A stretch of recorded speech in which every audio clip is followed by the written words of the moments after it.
I just thought I'd do a really quick video, if anyone's making scrubs, which I know a lot of people are at the moment, just to show you what I do for the waistband on the trousers.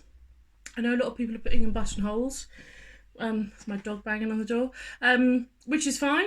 They just take time, don't they? You've got to put the buttonhole foot on, you've got to get it all set up for the right button. Frankly, even with a one-step buttonhole like I've got, it's just a faff that I don't really need to be doing. If you want to make these things quickly, because hospitals need them, I'm doing it a different way, so I thought I'd show you. So I've just finished these trousers. This is the 3XL size for the pattern that's been provided by For the Love of Scrubs on the Facebook page.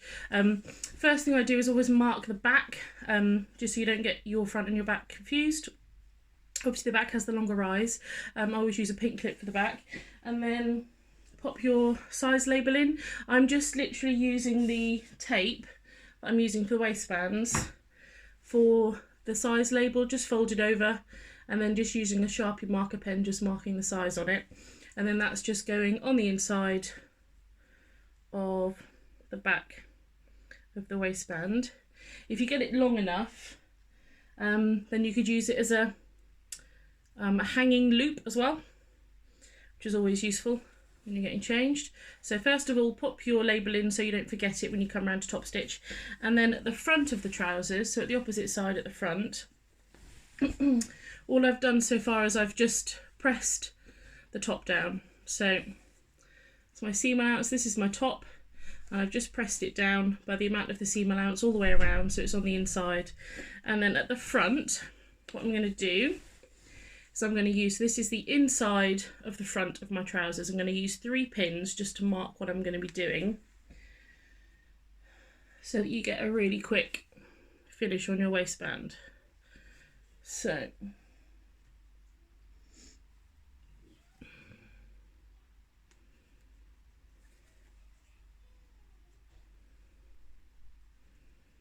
okay, so you can see 3 pins here. Yep. Get it into the light so you can see what I'm doing. And all I'm going to do is I'm going to start sewing 1 pin. I'm going to sew a little bit, reverse, just to lock it. Then I'm going to sew all the way around the back of the trousers and come back to here. I'm going to sew up to the 2nd pin, or the 3rd pin, and reverse a little bit. So I'm going to leave a gap, just like you'd leave a gap if you were turning something through. Then what I'm going to do is I'm going to do a vertical stitch down, following the seam line, down, stitching in the ditch, vertically from the top to the bottom, and reverse back up again and lock it. So you'll have 2 little openings there, one this side and one that side, and then you can use those to thread your drawstring through.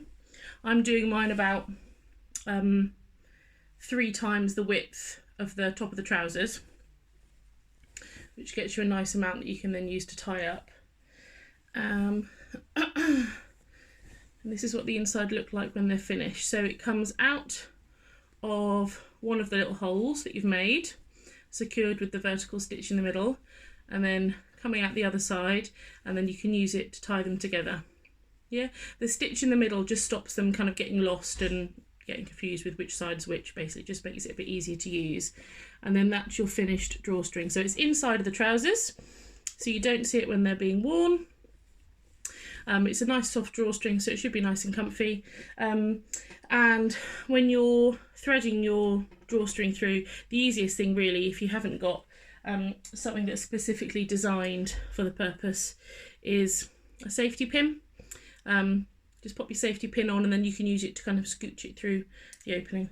There we go. And that's how I do my waistbands on my scrubs trousers. It's really quick, saves having to have all the fuss for buttonhole, etc. There you go. Happy to help. See you later.